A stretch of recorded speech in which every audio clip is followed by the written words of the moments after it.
Hello and welcome back to Podcasting as Praxis. I'm David, my pronouns are he and him. I'm James, my pronouns are they and them. I'm Jamie, my pronouns are he and him. I'm Rob, mine are he and him. I'm Alistair, my pronouns are also he and him. I'm really sorry to do this. Imagine, if you will, an announcer you can barely understand. He refers to it, His eyes look good and happy. but you're not quite sure what he said. He seems to be eating something, or perhaps he's a little drunk. It's remotely possible that he just said something about the scotpol door. We're here again, once more, Yeah. on the edge, on the precipice, and we're all about to jump off. I wasn't informed of this. I mean, would you have shown up if you had been? Would it have Yeah, mattered you were at all? purposely uninformed. I Yeah, say it was that, cunningly you weren't hidden in purposely the show uninformed. notes. Yeah. The one place you won't look. Yeah, we need to. Like, I don't have a fucking choice. People are moaning at me for not fucking talking about it. David has Even been though I've posted about checkmated. it a million times.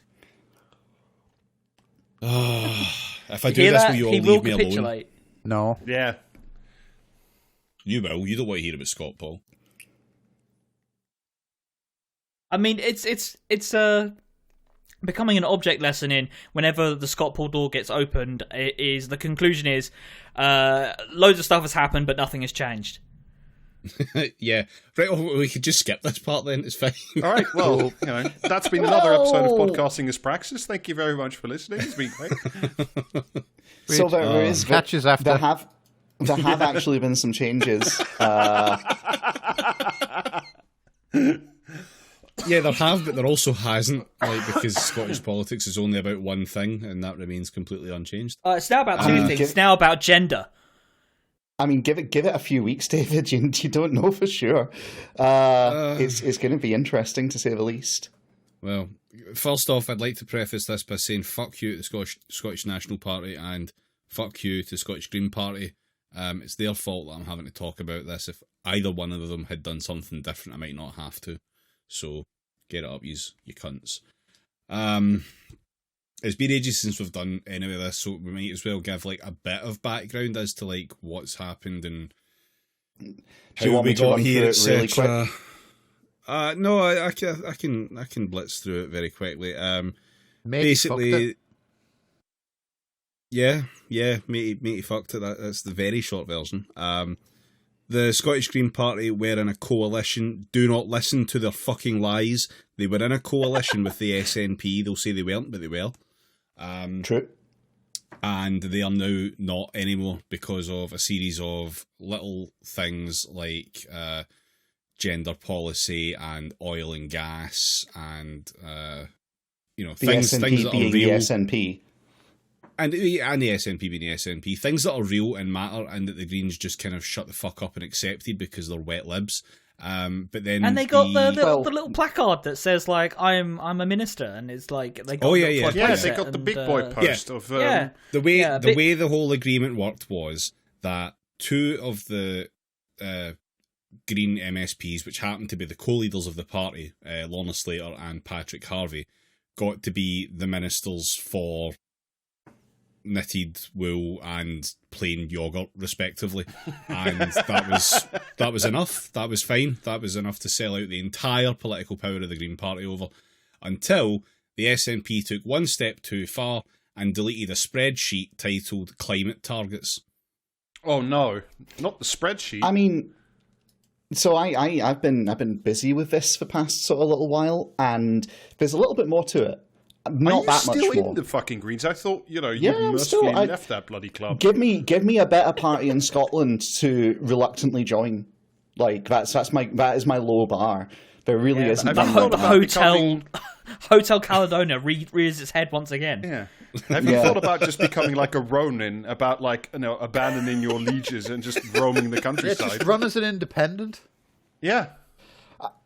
I mean, as funny as that would be, I just don't have the time or the inclination, frankly. But it's just. I mean, Scottish politics is a wasteland. We've been over this many times. But anyway, there was one interesting. So, like, the Scottish Greens went into this with kind of going, oh yeah, it'll be great, because they trusted the Scottish Greens leadership to know what they were doing, which was their first major mistake. Then, as things went on, the membership got more and more upset because of things like gas policy and because of things like the, SNP dragging their heels about actually putting through gender reforms and so on and so forth. Eventually what happened is enough of the Scottish Green membership got upset, particularly with the dropping of the climate targets, which were, yes, just a spreadsheet, but still. It's one fig leaf too far. It's the very final straw that broke the camel's back. So the Scottish Greens membership, here's the thing. Nominally, the Scottish Green Party are democratic, unlike a lot of other political parties. And that's not to say they're particularly good or anything, because they're also stone cold stupid a lot of the time. Sorry, but they are. So what they did this time is I think we're all pretty much agreed that. No, I know there's a couple. A political party that's nominally democratic, but not really. If you look at it hard enough, oh wow, that's the first time I've heard about something like this. Well, no, I mean, this is the thing. They are democratic. It's just that of what use democracy if the democracy is kind of semi-captured by the parliamentary party, which is kind of what the case is in the Scottish Greens. I mean, at least half of us here have been in the Labour Party at some point. Yeah. Yeah, okay, fair. So the membership actually put together a petition to call for an EGM to basically vote out of the Butte House Agreement, which is the coalition agreement, even though they'll deny it's a coalition. That's what triggered this, is the membership basically turned around and told Patrick Harvey and Lorna Slater, no, we're fed up with this, we want out of this agreement. It's turned out to be a bad idea, you didn't know what you were doing. This led Patrick Harvey to throw a strop and actually say, well, I mean, if the membership vote for us to leave, I will resign as leader. Like, that level of, like, putting himself on the line. Yeah. Yeah, exactly. So many of us were saying, don't threaten us with a good time, Patrick. Combination of his dreams. It's such a shame. Yeah. So that was what actually happened. The Scottish Greens membership basically said, no, fuck this, we're done. The SNP have proven to be completely crap. And Humza Yousaf saw it coming, which leads to the rest of what happened. Go on, David. He saw it coming and did nothing. No, not even. So, like, the Greens, obviously, because it's a fucking Democratic Party, etc., they said, fine, we'll have an EGM on it. And Yousaf went, no, you won't, and just dissolved the Butte House Agreement himself and threw his toys out the pram before anyone else was allowed to, which was... You can't dump me, I'm dumping you. Yeah, which was a great idea because nobody gets the house now. Like, everything's fucked. It's Butte's house now. There we go. It's not even in Butte. Fuck's sake. Yeah. So the big issue here is that the SNP are now short of a majority. They are one short of a majority. And Yousaf, the one thing I'm going to say to his credit here, refused to do a deal with Ash Regan, the fucking TERF. Oh, is she the one because she was too much of a TERF? Yes. Mm-hmm. Okay. Yes. Is that the one that's in Alba? Did Alba get a person? Yeah. I can't remember. Yeah. Okay. Yeah, Alba got a person because of that. Yeah, right. Okay. So, yeah. She was the last chance, basically, for them, without them going crawling back to the Greens and saying, okay, we'll do some very mild left-wing shit.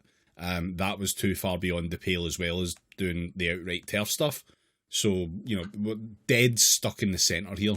Utter centrist paralysis, which is great. So what happens now? I assume, like, the SNP get a new leader who is just a TERF?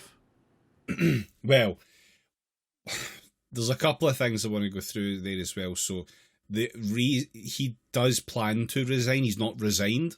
It's important to note that he's not resigned because there's a mechanical issue in there.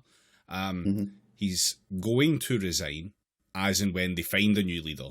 The reason for that is that the SNP were facing 2 votes of no confidence, one in the First Minister specifically, which was, the Tories put that one forward. It was non-binding, and it would have just been, like, just kind of pointless, but he would have, like, supposedly had to do something with that. Doesn't matter, not real. Labour have put another one in the entire government. In fairness to him, the Scottish Parliament, for the time being, at least until the Tories get power eventually, still, or Labour to be fair, it still abides by parliamentary norms, and the SNP still abide by them.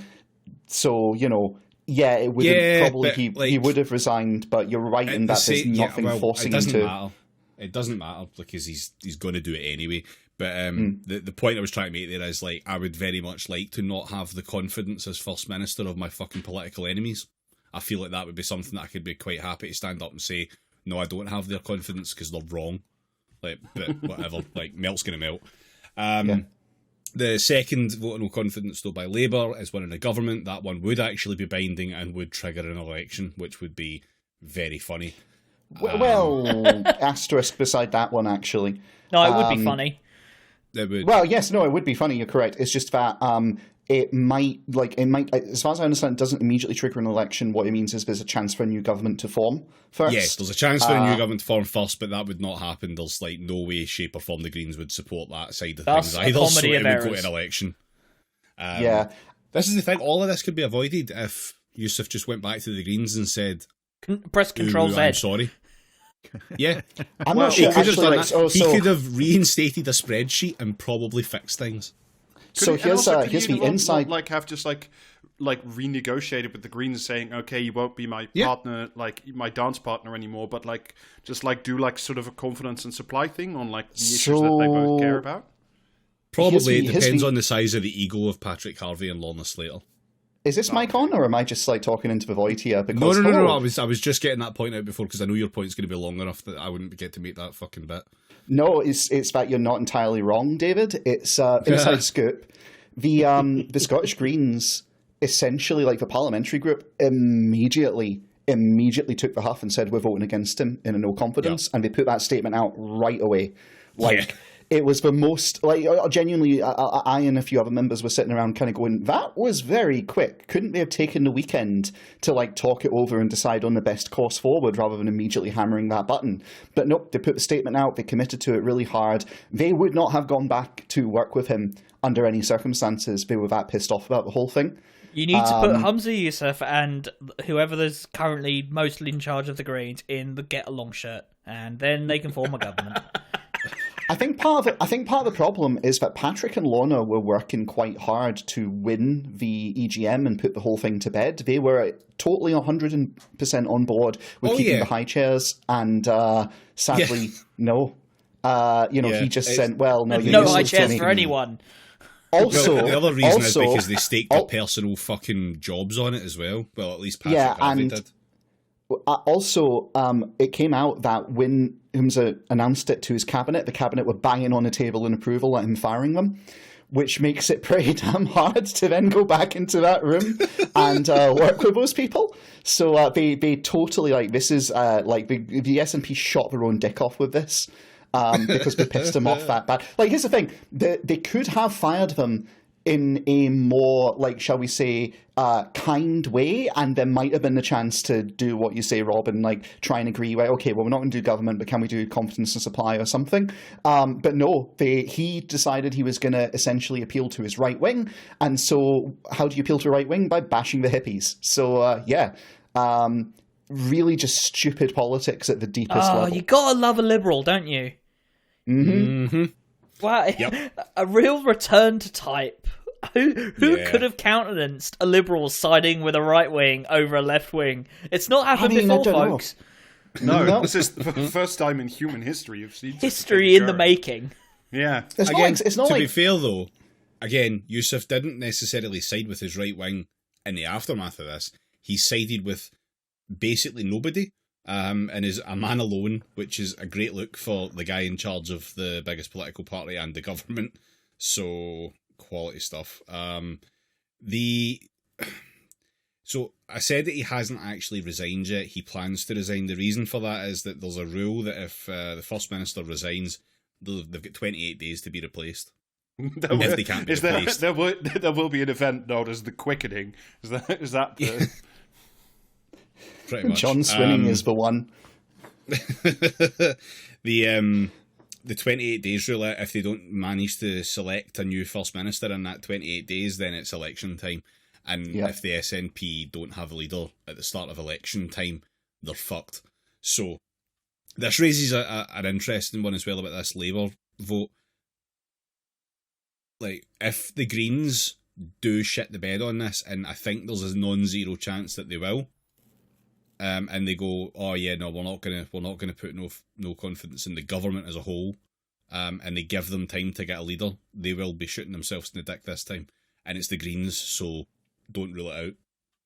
I'll be honest, unlike the other vote, you need a 2/3 majority in the chamber to trigger that. So even if the Greens vote and say we've got no confidence, it doesn't matter. Oh, is that a 2/3 majority? Right, yeah, it's 2/3. I thought that was a fucking straight split. Okay, well, that one probably won't fucking work anyway. That's a shame. It was proposed by Labour, so you should have presumed it did nothing. Well, I know, but the funniest possible thing that could have happened was an election getting called at a point where the SNP don't have a leader. It would be the ultimate fucking arena for them to just fight with each other. I mean, more generally, none of the parties, apart from maybe the Tories, won an election right now. The Tories have basically infinite money to throw at this kind of shit. Yeah, I'm not kidding at all. Labour's dying for an election. No, Scottish Labour would like to do it, but unfortunately, the Labour Party as a whole doesn't, because they'd rather sink their resources into the upcoming Westminster election. So even more reason for it to happen. Yeah. I mean, okay, that's the reason to want it necessarily to happen. But the SNP don't want it to happen. They can't afford it. Lib Dems can't afford it. Greens probably can't afford it. It's unlikely there will be one unless it's through sheer incompetence. So I'd say 50-50. Oh, maybe we get the return of Joe Swinson. See, no one's thinking about the potential downsides that we could add. Emerging from the forest, covered head to toe in squirrel skins. Look, someone needs to go to the animal petting zoo, tap him on the shoulder, and go, "Willie Rennie, we need you for one last job." That's what has to happen. Get him on the big phone. Oh fuck. Okay, the other thing as well about the way that they're doing this, because they're not doing the 28 days thing. If they did the 28 days thing, the SNP would probably be forced to just fucking pick someone with the parliamentary party. They don't have to do it this way. They can actually give the membership a vote, which means it opens it up to all sorts of fucking idiots, such as Kate Forbes. She's going to get another go. And bear in mind that the reason that she got a go the last time is because she was a known quantity, because Nicola Sturgeon, presumably in a fucking fugue state, gave her a real job as finance minister. Yeah, so Kate Forbes is a possible. No one at this point, as we're recording, no one has actually declared that they're going to go for it yet. Kate Forbes probably will, because she's gonna, she get that close the last time out of fucking nowhere. She'll try again. I don't think she'll be as successful this time. Potentially, I'm not sure. I think she's probably maxed out what the fucking available support that she can get is. You say that, but I think this time she has the argument of, look, we need a strong and known quantity as a leader. Disregard the fact I shot myself in the dick immediately as soon as I got in front of a camera last time. Yeah. People have short memories. The problem with that argument, though, is that Swinney's right there and probably will go for it as well. He doesn't want to do it longer term, and it'll be interesting to see. I think they get him. I think they probably get him as a caretaker, but I think it's going to be very much, I will take over the position, I'll win our next election, and then I'll resign for the real leadership election. Is probably going to be some combination of what he puts forward. That might not fly. The SNP might actually be talked into, look, let's just get it done and get an actual proper leader, and there's Kate Forbes. There's a lot of danger here. Mission failed. Yeah.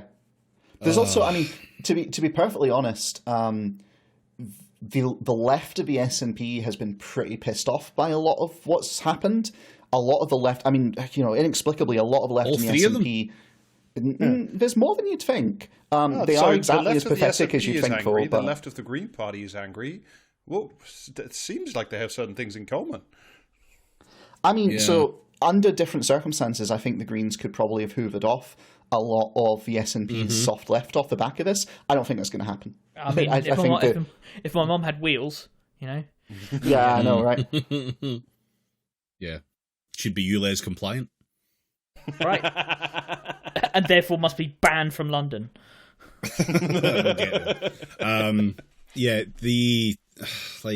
Fuck's sake. I don't know who it's going to be. Like I said, no one's fucking bothered putting anything forward. The Tories called off that vote of no confidence, by the way, because they just said, well, we don't need to anymore, so that's like not happening now. The Labour one will still go ahead, but like James says, it'll be a 2/3 majority, so it probably doesn't matter. I'm trying to think who else might fucking go for it. Fergus Ewing might go for it. He's just like fucking tartan Tory, fucking I love oil and gas type shit, so like no one in the Greens will like that, but he won't work with them anyway, so it doesn't really matter. The Tories might work with him, so that would fuck everything up, which is cool. I don't think there's any earth under which the Tories and the SNP meaningfully collaborate, given... Except for all those years where they did authorise their budgets because they pressed the more cops button. Yeah, I know, but I don't think that's viable in the present political context with the independence stuff. Like, there's too much raison d'etre bound up in each party and hating the other, so even if it is largely performative. You say that. There isn't going to be any independence, though. So the Tories are completely safe in the knowledge that they could actually just pass their budgets through and it wouldn't be a threat to them. Yeah, but the SNP aren't. Any PM that they have... The I word has been mentioned. Now we enter the Thunderdome. But any the SNP are woke, so the Tories can't, like, fucking back them.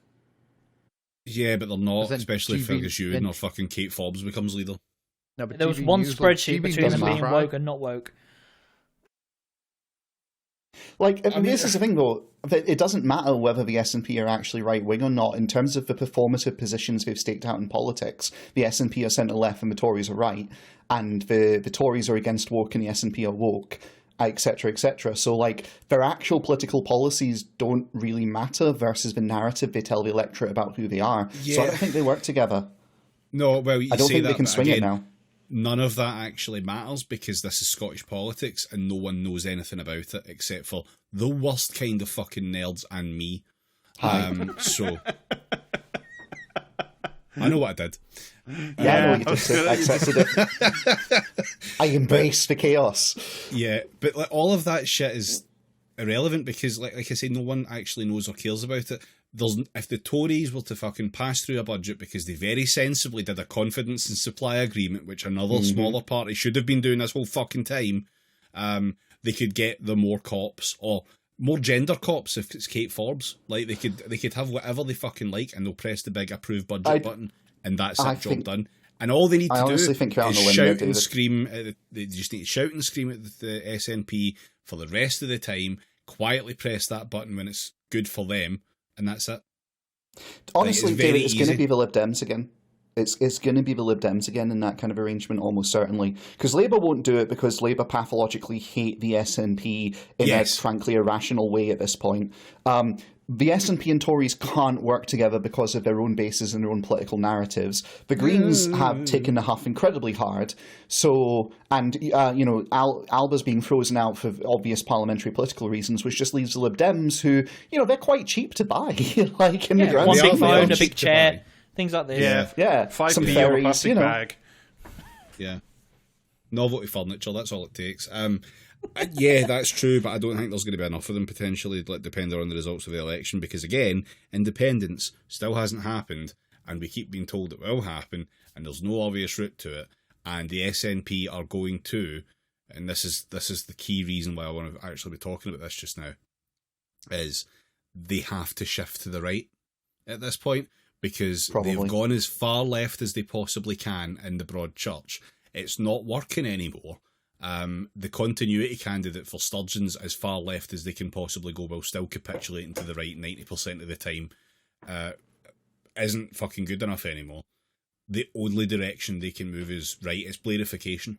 That's the only thing they have left that they can do without actually doing the right thing and destroying themselves as a political party and splitting. Yeah. I don't think you're wrong. I'm glad we solved it. I think they are going to go... The SNP are going to go right. The Greens, God knows at this point where that's headed. The entire thing is an incredible mess.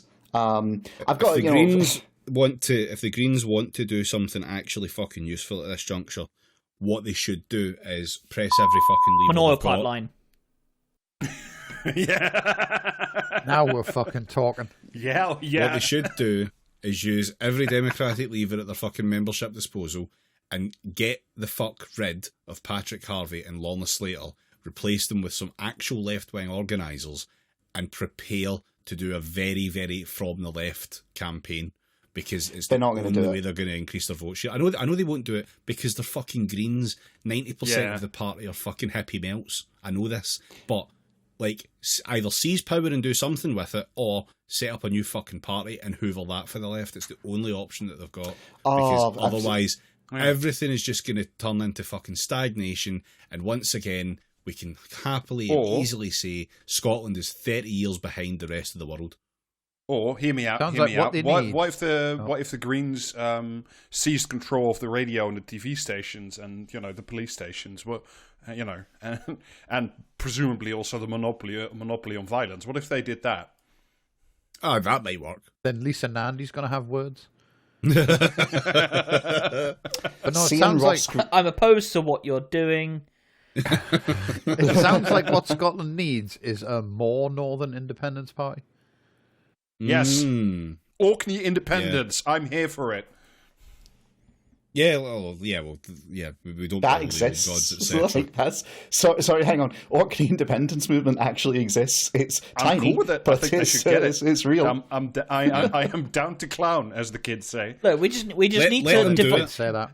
need to divide nation states into smaller and smaller and smaller things until we completely dissolve borders completely, and then we've solved the problem. Yes. Make every man an island. Yeah. Dissolve everything into everyone. Vote rather than get a divorce, declare yourself independent of your wife. Do you remember when they used to do like the British morning TV shows? They had that one where it was like a map of the UK used as a weather map, which was like a floating island in like a canal. Like, I just got the image of like every man an island. Yeah, it's every man an island, but it's that for Willie Rennie. That's his platform, and I fuck with that. Like, yeah, let's do it. That's a campaign. Sea levels are rising anyway. What if we just get like a really big plastic bag and then like capture Willie Rennie in it? And then what? Lure him in with a giant 5p. Exactly. Yeah. So yeah, that's your Scott Paul. There's nothing really new. Nothing has changed on the independence front. Nothing will change, because the only thing that actually matters is what happens in Westminster down there. That's irony. Not Scott Paul, but adjacent to it. Did you see the interview where Keir Starmer got absolutely bodied over Scottish independence? Yeah, that was very funny. Yeah, that was incredible. Hilarious. That board's so hilarious for the upcoming election, doesn't it? Yeah. Yeah.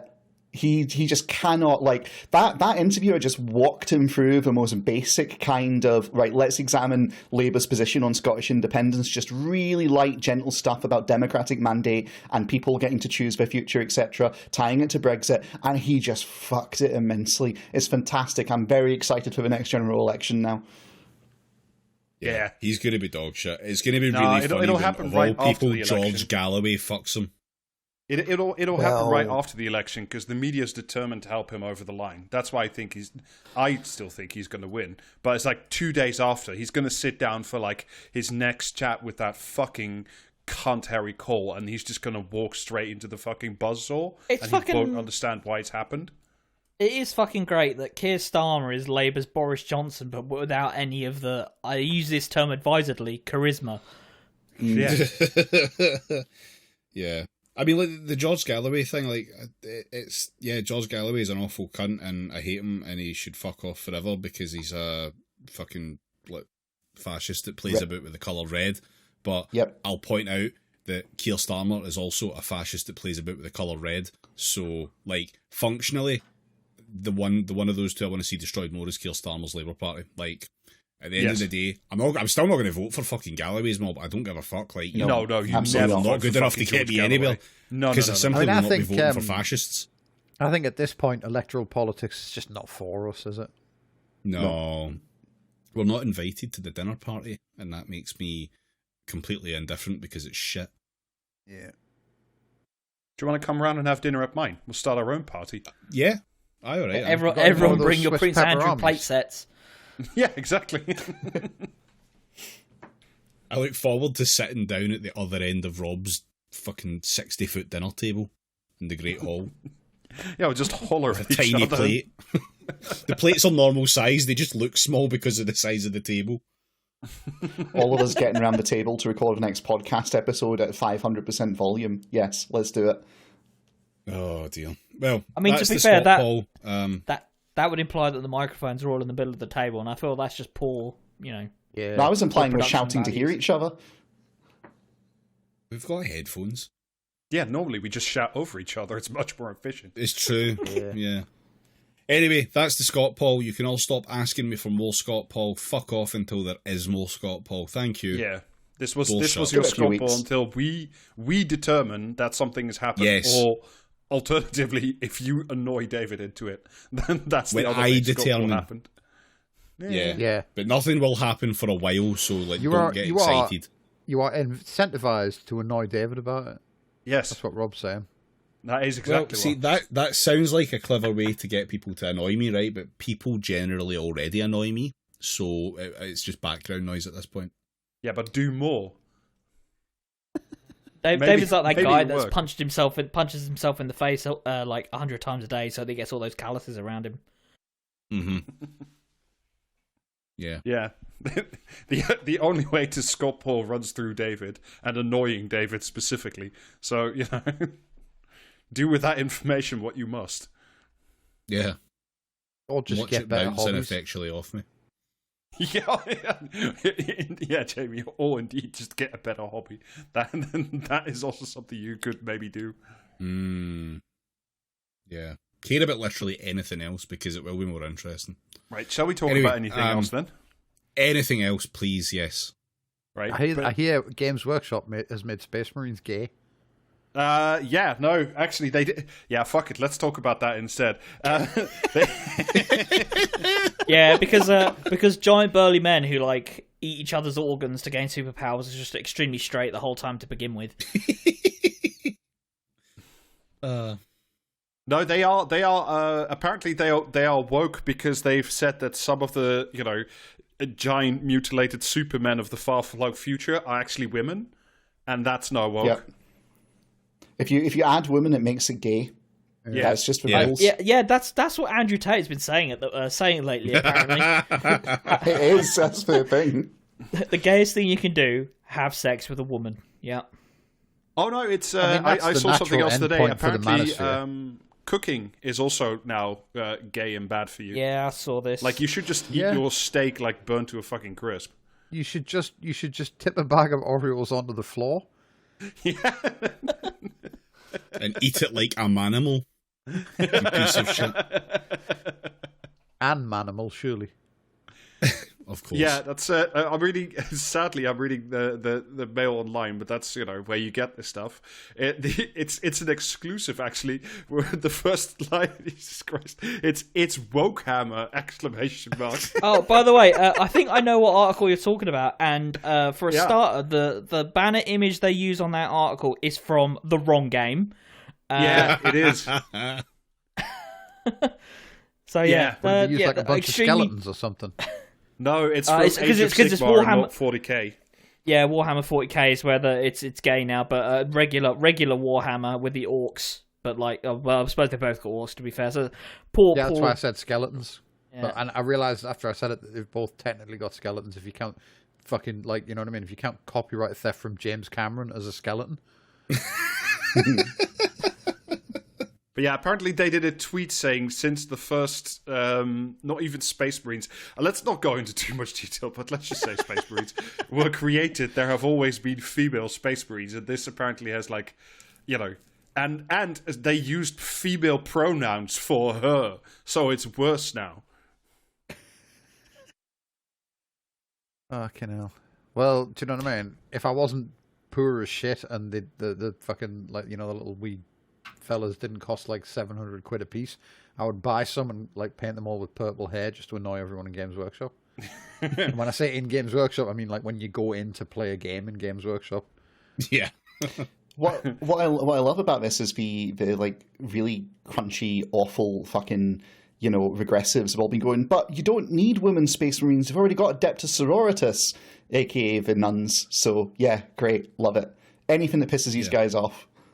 The Sisters of Mercy. See, I remember. Yeah, the Sisters of Mercy. I remember. I remember when they introduced those, and people were just as fucking het up. So Yeah. we had less internet then, though, so it wasn't as loud.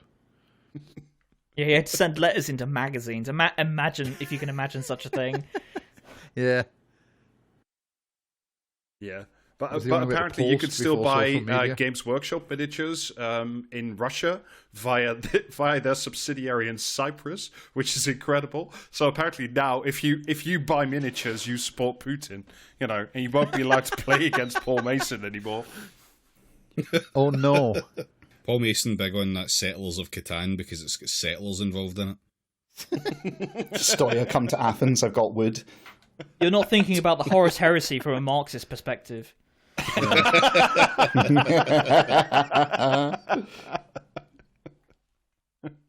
Look, Horus was just doing what he thought was right, which is just supporting the defense industry as part of leading the military-industrial complex, which is something the left should do. Hello, I am on Patreon. Please pay me.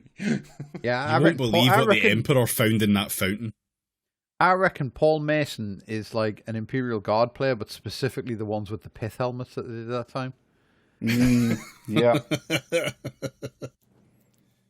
Oh, fucking hell. What else do you have for us, Rob? No, what I was going to talk about was how some AI companies, and specifically the ones that generate that awful, you know, fake, quasi-fake pornography, and how, you know, your computing power can be used to create underage pornography in exchange for gift cards for League of Legends. What? Yeah. Yeah, no, this is a nightmare story. Right. We created the torment sphere. We're now living in it. Hell yeah. I'll briefly read. It's a really good piece by Emmanuel Mayberg from 404 Media, by the way. So read the whole thing if you get a chance. Quote, Salad, a company that pays gamers in Fortnite skins and Roblox gift cards to rent their idle GPUs remotely to generative AI companies, is using those idle computers to create AI-generated pornography. Salad. Yeah, that's the company. Why? It gets better though. Do like they not make friends? Is that because most of these rent out your like idle GPU? Like basically how it works is like if you leave your computer on but it's not doing much, like you can quote unquote rent out like your GPU processing capacity to Salad, So and then it's Salad SETI at sells. home, but for grot. Yes, and yeah, folding at home but for grot, or that SETI thing that was also a thing years ago. Yeah.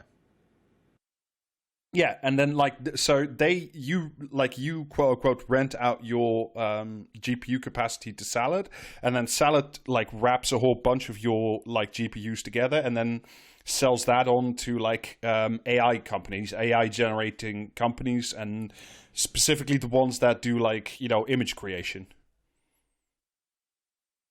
I wonder if there's a way to like poison like your GPU. So if one of these freak companies rents your GPU, you just end up, you know, contaminating all of their data. I know there was like there's like a project that will inject your, you know, if you're an artist and you know upload your art. Yeah, online, Glaze and Nightshade. yeah, it'll like corrupt the like sub-pixel data or some shit to so ruin that every whole thing's, generative AI thing. Yeah, that whole thing's interesting. So there's glaze that prevents them from actually scraping an image once you do it. And then there's Nightshade, which allows them to scrape the image, but absolutely corrupts it, so it miscategorizes it and wrecks the data set. And you can actually do both if you feel particularly inclined. So they go to all the effort to get around your glazing, and then the Nightshade like kills the model that they train off of it.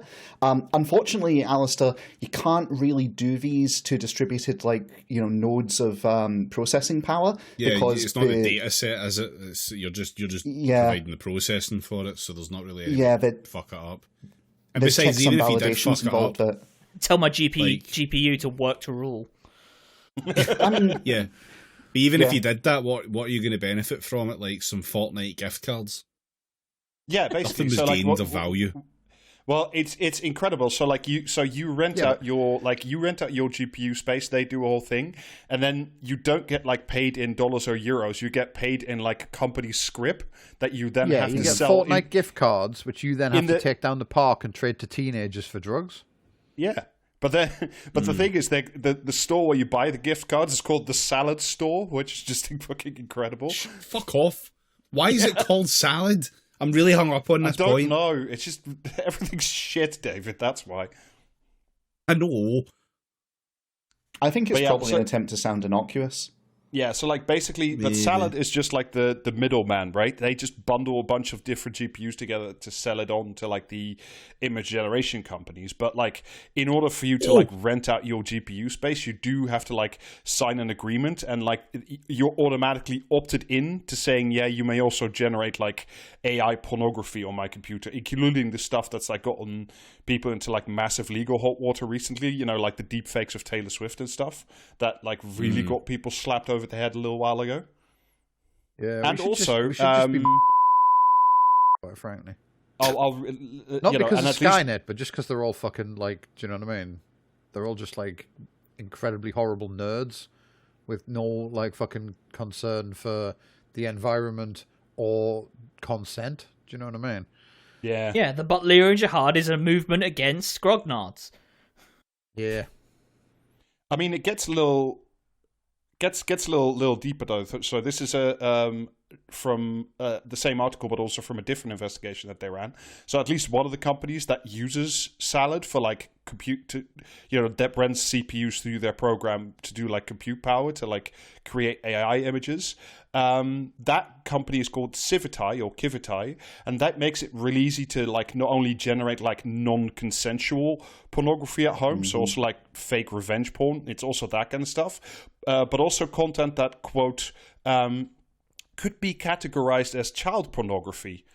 And that's not me. That's not the 404 Media. That's the co-founder of Civitai after a different 404 Media investigation. So he was emailing his company saying, "By the way, are we aware that our pornography, that like our our pornography generator accidentally?"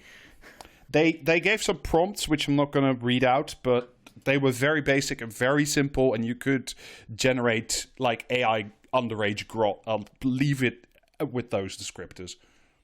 Very fucking cool. Yeah, it's called salad because women are always laughing at them.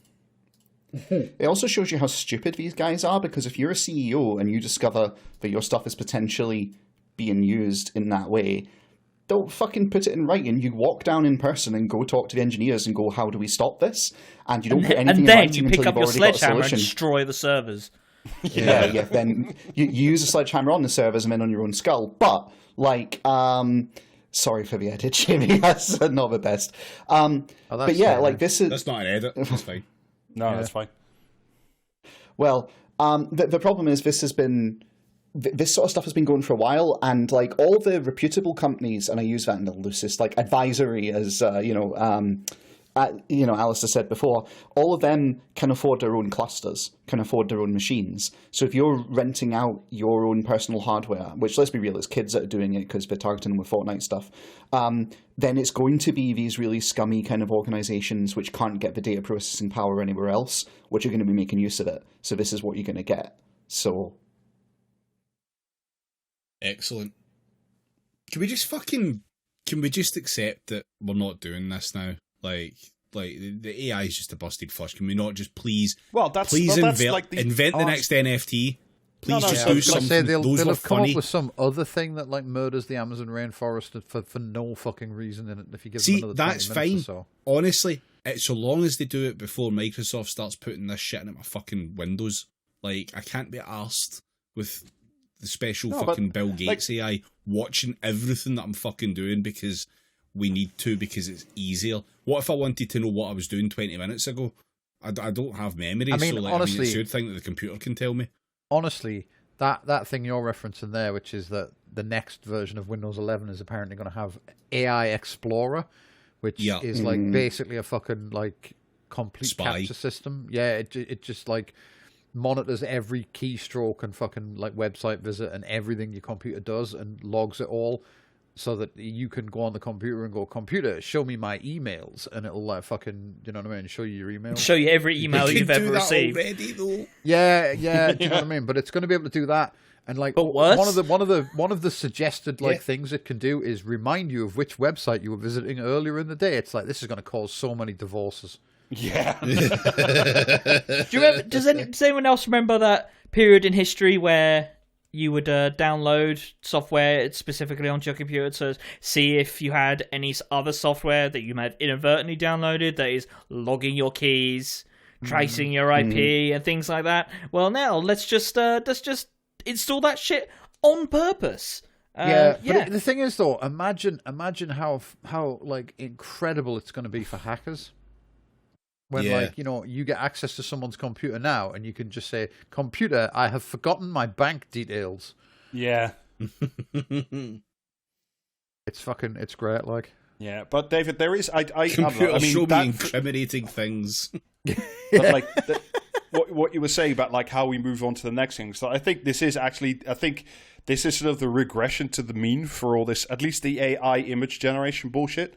Because like I agree with like people who've written much more intelligently about this, like Ed Zitron, that like AI is a massive bubble and it's not sustainable and it has to collapse. But like, if you compare it to the previous bubble, which was Bitcoin, right? Bitcoin is like, or crypto, it's like high again for reasons we won't bother getting into. But like the main thing that's really like popular at the moment is literal scam. It's literal scam coins. They're called like Trump coin or Hillary is 48 coin or whatever. And they're like, they have literally no purpose. And the people who make them also say there's no, in the previous wave, there was like, with Bitcoin, you can get rid of banks and it'll be great and will transform society. Now, like Bitcoin is literally nothing but like everybody just says, oh no, we're just doing like scams and like pyramids and, I can get out before the value of this coin drops to zero and shit. And for me, it's like this kind of model, like is where AI and at least AI image generation is going to go. Because like there's no, on the long term, I think AI is a completely busted flush. So like if there's not the infinite venture capital money that's currently flowing into it, they won't be able to afford like the massive, can I finish for it, please? Sorry. They won't like have the room to like pay off, all the massive servers, all the cloud computing. Amazon and Microsoft are going to want to get paid at some point for the amount of compute power they're sticking into this thing. And if it's not happening because there's no economic benefit, because I don't think there is, and I think that'll be clear enough next year, then what it'll end up being is like this sort of, is this salad kind of thing where like you rent out part of your GPU to get Fortnite bucks in exchange for, AI generated child pornography. I think much like Bitcoin, it regresses to the mean. So Bitcoin regressed back to scams where it always was, and this will regress into, deep fakes of your ex-girlfriend and child pornography. I don't think you're wrong, Rob. I think this timescale is too optimistic for. I think it's going to take about 3 years from here. It's not like, because I was going to say there's already image generation companies going bust. Because like, do you know what I mean? It is a fucking completely pointless racket, and everyone rushed to get into it. And like, there's no use case for it that isn't scams. So the problem is that AI is not just image generation; there's a whole bunch of other shit that's bound into it. And from the like raw economics kind of perspective of it, what needs to happen is the little companies all kind of going under because we all try to jump in on this thing doesn't matter. You need a big company to really swing and miss. It might well be Google, frankly, because they've been doing a lot of stuff with AI, and at the same time, they've basically been destroying their core business model quite badly.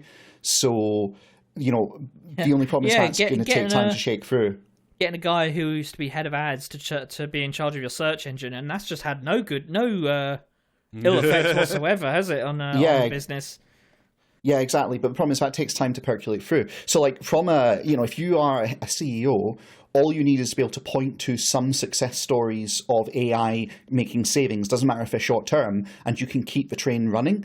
What you need is for a big company to go into AI and for it to really fuck them. I think it will be Google. That's where I'm kind of sitting at with it, but it's not going to be in the short term. Because they're also pouring money into it, and Facebook is run by idiots. And fucking rude. Yes, Yes, but Facebook has got more of a money engine, which is more, I would say it's more solvent at this point in terms of its fundamentals than Google is. Google's really thrown the baby out of the bathwater in a way that Facebook can't because of the nature of what it is. I think that's a debate for a different day. Shall we close this off and shall we go on Guy Safari? Let's do Guy Safari. Sorry. Yeah. Sorry, David got held up. No, keep rolling. I've got my notes. One take and we're out. Hi, you're listening to a free episode of Podcasting's Praxis. But did you know that Kurosawa was 51 when Yojimbo was released, widely hailed... Sorry, unrelated. But did you know that we also do premium episodes? That's right. Each month, the CIA was backing death squads in... No. It's fine, we'll fix it in post. Each month we post exclusive episodes on our Patreon, which you can join at patreon.com/praxiscast. Joining our Patreon also gets you access to our Discord, where you can find bonus clips and unzip the optional physics files into your Skyrim data hang on. Where there are bonus clips, and you can... Wait, David, it's fine, I'm nearly done. Right, so if this thing comes out on time, because if this thing drops on Friday, by the way, then the London mayoral elections were on Thursday, so that might have rendered the whole thing very, very moot. But who gives a shit? We're still doing this, and you're still stuck here with us. So we did this. Fuck me, we've been doing this long enough that this is our second London Mayoral Edition that we're covering. It feels like it was just yesterday, and that is disheartening. Yeah. Please come back and we don't talk about the weather, because neither Adam nor Hugh could make it on today, but you are still missed. And basically what we've done... Yeah, we don't want to do this anymore. You should come back and podcast instead. Yeah. It's your turn. Take back the cursed microphone. Yeah. It's not just your turn on the Xbox, you must play it. My dad agrees with me. The rule is it's like It Follows. We have to pass on the curse by inspiring someone else to start a podcast, and they can be a spin-off from us, at which point, we can retire and they can take the burden. Yeah. At this point, I don't care. Just someone do it. Yeah, so what we've done is we haven't paid any attention to Sadiq Khan, because he's going to win and he's boring. So, because we can't be asked with that shit. So what we've done instead is we've just looked at the cranks and freaks that are currently in the running, and we've all of us have read up on one or more of these people, and that's what we present to you this evening for our main topic. So we should start off with the Tories, because I think that might be the easiest entry point, the descent point. Right. Okay. So the Tory person, we've spoken about her before. Her name is Susan Hall, and she is exactly certified what you freak. Expect. Yeah. Yeah. So I've very, like I said, we've spoken about it before, so I'm not going to rehash all of it. And there's not a lot of new stuff that I found. Admittedly, I was more than paying attention to the scotpol stuff. She is a huge Liz Truss and Donald Trump supporter, so that's of cool. Course. Yep. She likes to like tweets. She really likes to like tweets. Oh, we're like a tweet liker. Yeah. Who's among us? She liked to tweet that praised the Enoch Powell Rivers of Blood speech. She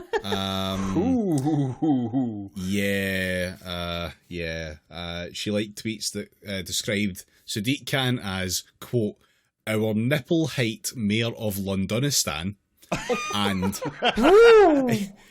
nipple height is very special. Very disrespectful. And a quote, traitor rat. So that's really cool. She was asked about this. A spokesman for her campaign said, Susan engages with many people on Twitter, without endorsing their views. I don't also know. specifically, I don't know. Do you guys hang out with people who like endorse the Rivers of Blood speech? Because I don't think I do. I mean, No, I don't know if my mum has explicitly endorsed that. She did later disavow the liking of the Enoch Powell stuff. She didn't say she didn't do it, but she disavowed Powell specifically, which is like, okay, but you still fucking liked it, didn't you? So very cool. She is into hating the ULEZ stuff. She wants to have a. I mean, it's a recurring theme, is it not? It very much is, yeah, yeah. Originally, she wanted to work with, the last time we spoke about this, she wanted to work with like local boroughs to find new ways to sort things out that would get rid of the ULEZ. Now, her intention is to make the election a referendum on expansion of the ULEZ, so she's doing that SNP shit. You just like, say the whole thing's actually about this one issue when it isn't, and that's not how politics works. But if you say it loud enough, everyone just goes along with it, because people hate to have policies spoken about. Well, it depends whether the media machine has been set to suck or blow. So, like, it very much depends whether or not your party's in vogue or not. Yeah, she would specifically, she's already said she would halt any expansion of it, which is, not remotely surprising. On to the fun stuff, she loves cops. Really fucking loves cops. And loves public transport too, would you believe it? She wants to extend night tube services to 4 more lines. But because she also loves cops, she wants to increase their budgets by £200 million by cutting City Hall staff and Transport for London staff benefits. Turning So, more work, less benefits. Fuck you. Turning TFL staff and City Hall staff into cops, just handing them a baton and a hat and being like, "On your way, son." Actually, yes. She wants to increase British Transport Police presence, and she wants to make it so that it's easier to report harassment to TFL staff. We're running more trains because we've filled them with cops. Yeah. Also wants to, quote, ban officers overtly supporting LGBT campaigns by wearing rainbow flag badges or engaging in anti-racism gestures. Well, I mean, no cops at Pride is something that we support, so, it's something we agree on. Yeah, but that thin blue line shit still, that's absolutely fine, though. Like, you can... that's fine. You can adorn yourself in Punisher tattoos as a cop, and that's absolutely fucking fine. But if I see you standing outside when there's a rainbow, you are now dead. Trained snipers are aiming at your position. Very specific about not wanting them to do anti-racism gestures. The pro-racism ones are fine. Oh, okay. Phew. That makes me feel better. I'm anti-racism. Okay, well, I mean, if we sort of like do the sums here, how does that pan out? I'm not taking questions at this time. Anti-racism, no one that speaks Latin could be. That's whatever. Yeah. She's just fucking dog shit. Like, the only other one she thing does that sort I of found seem to be like one of the sort of trial models for like whatever. I know we disagree on this, David, but like she sort of does seem to be like the model for like the post, Starmer, like one of the models for the Tory party, which is just like more like Trumpian, basically more of this sort of quote unquote populist right of just like flinging everything against the wall. Well, I mean, like, she's from that fucking wing of the party, yeah, sure. Yeah, I mean, when our like media is so in hoc to just the most outrageous forces in politics at large, like this is like going to be the natural endpoint of things just get more and more extremist, but in the sense of actually extreme, not wanting mild social democracy.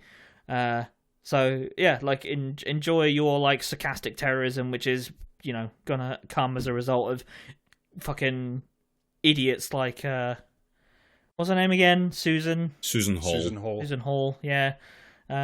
Like, how many more times is she going to run for mayor? Do we think? I don't know. Sean Bailey tried it 40 times, so. Also on race stuff, by the way, like we definitely did cover this the last time, but like she's had some absolute fucking stoters of things to say about black people in crime, and one specific thing just because Sean Bailey was mentioned, she made a comment about how white people were too afraid to talk about race, but that Sean Bailey, he can say whatever he likes because he's black. Like, yeah. Just, well, that's a vibe, I guess. Yeah, what can he say, Susan? What can he say that you can't say? Exactly. What word? Well, she can't say it. Not fair to ask her. Oh, in which case, I suppose it's left to us to fill in the blanks. Yeah. It's left to you also because we don't, it's work for the editors if you have to blank all that shit out. It's DEI. That's what she can't say. She can't say DEI. Like she's just a fucking loser. Like, that wing of the party, but it's the only thing that they've got to actually throw. I think the other guy was even weirder. The other candidate, Rob, I know you fucking said something to me about that earlier on today.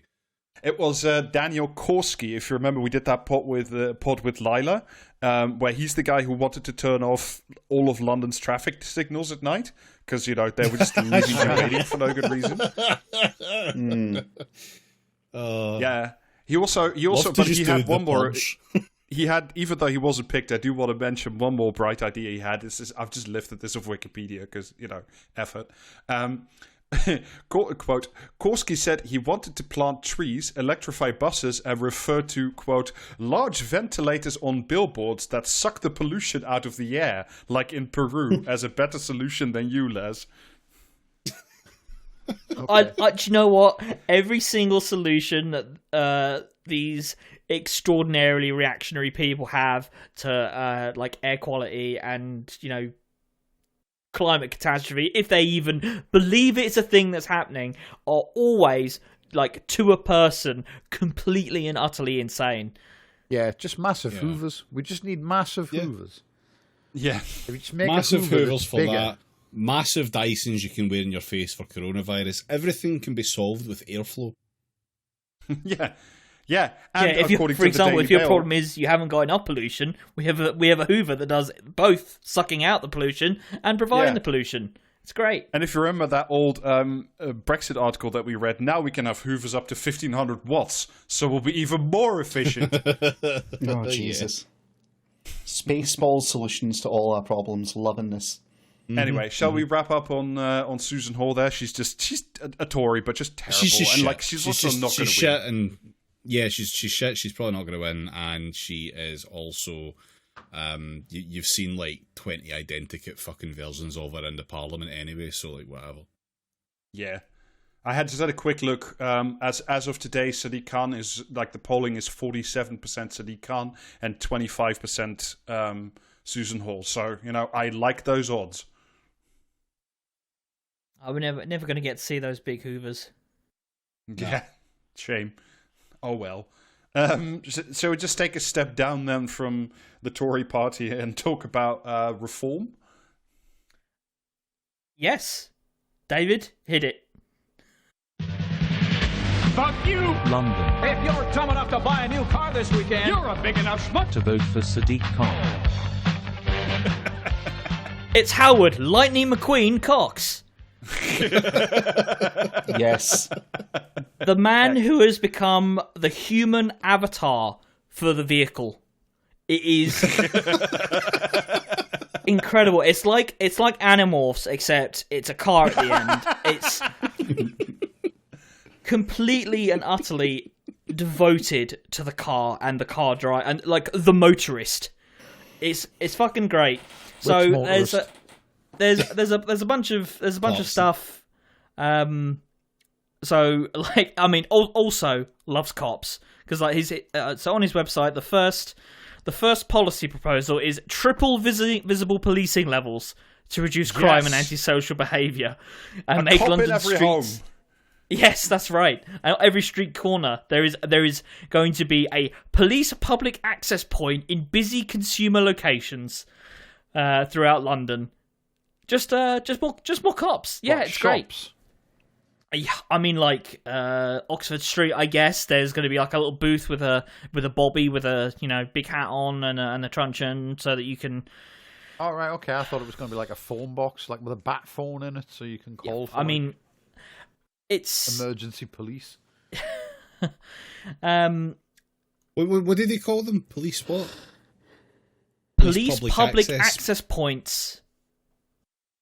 Which makes it sound like they're a bit like a Wi-Fi connection place. It's TARDISes. It's just bring back TARDISes. That's all it is. Pineapple pen. I mean, the main thing about this guy though is he is a true devotee to the anti-ULEZ movement. He hates ULEZ so much that he's pledged to scrap ULEZ throughout all of London, to refund all ULEZ expansion fees and fines received since the 29th of August 2023, which I'm not saying this is the case. How much is he getting out of this? Exactly. Like, it's a very, very specific date that you've chosen there. I wonder what conclusions we are led to draw from it. But on that day, he became the ULEZ man. Yes, okay. Yeah, he himself is technically an internal combustion engine-driven vehicle, so like that's why he keeps getting these fines issued. ULEZ. The last thing he remembers of his parents' death is his mother's necklace of tires falling on the street.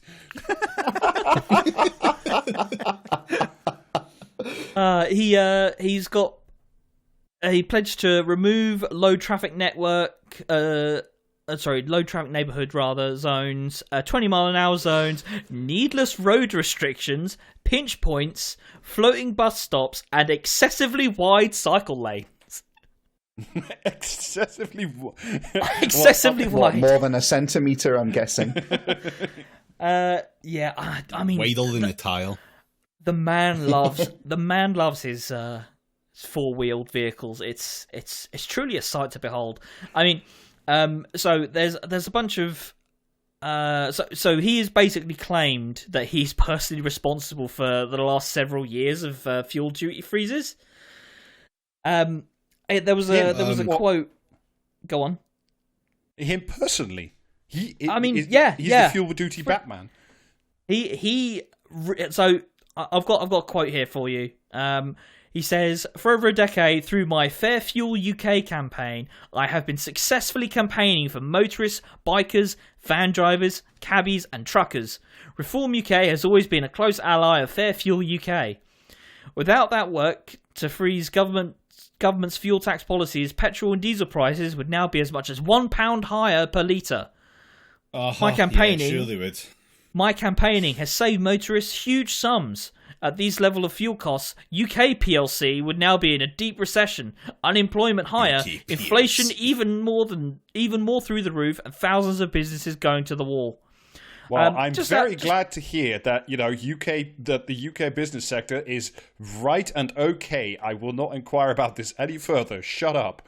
As an interesting statistic, 54% of London households own a car. Yeah, but those people are so much better off. They're all the Islington elite. I will say also, as a little addendum to that household ownership of cars, the number of houses of multiple occupancy in London are through the roof. Completely insane density in some of those single households.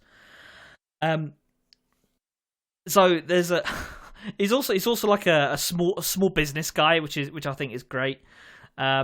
He says, as London Mayor, I will employ my 50 years experience of running and advising small businesses combined with well-established, successful campaigning skills. I mean, he's kept that fuel duty so low, so that is very evident. I have no deep-seated political agenda, neither left nor right. May have had to draw it right slightly there. Just a genuinely impassioned desire to get rid of a disastrous mayor. Your vote for me will mean London will slowly but surely move away from the current debt-ridden virtue-signaling idealism and move to a popular, common-sense prosperity that benefits all, not just a vocal, selfish minority. Was this Reform? Yeah. Yes, this is Reform. Is that the Lawrence Fox mob?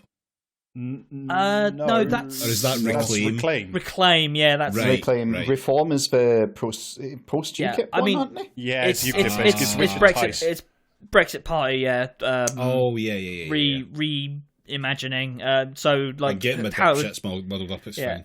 No. Howard Cox's Twitter page is mostly just like liking Nigel Farage and retweeting Nigel Farage and Richard Tice and that one fucking MP they've got, Lee Anderson, who, by the way, is very funny to see. Once again, former Labour councillor and former Tory MP, just doing stuff, being cool, tweeting about knife crime in London, because they are so obsessed in Reform with knife crime in London, and the answer to that is more cops. The answer to that is more cops and nothing else. Does he also accidentally like AI generated pictures of the Michelin Man, or is that or is that on his own account? Unfortunately, I cannot tell you. But there is a separate account for that. So there was an article about Howard Cox in 2022 from The Guardian. And I'll just read this little excerpt for you. Howard Cox, who runs the Fair Fuel UK campaign, is heavily involved with the all-party parliamentary group on Fair Fuel, which recommended last year that ministers urgently look at fuel additives, saying these reduced emissions by more than 50%. An investigation by the environmental research group DeSmog has found that Cox is one of two directors of a company called Ultimum, which is a very strange name, which markets an additive that it describes as the 21st century vehicle emissions solution. By the way, do you want to know who the other director of that company was? Tice or Farage? No, it is our boy Lembit Opik. Yay! He's back. Round, he gets around. Yes, love it. Absolutely fantastic. However, Ultimate was dissolved in December 2022, unfortunately. Lembit Opik is just like, he's pushing the Civilization tech tree ending. He's just researching all those future techs, one at a time. There's a little bit more stuff. I don't know why, he's already got the space factory. There's a little bit more stuff, a few more pledges, like triple affordability housing bills, particularly on GLA and TfL owned land. And it's like, okay, really though? They're all so mad about TfL owned land. The guys that I looked at are all like really angry about it as well. Yeah, it's like, do you know where would be a great place to build a house? It's like literally on top of the railway. Okay. But I mean, it is just a monument to the car and the hated car and all who travel within her. So hats off. Can I get a revving of the engines for Howard Cox? Jeremy Clarkson's id, if such a thing were even more possible. It's the closest I've got. It'll do.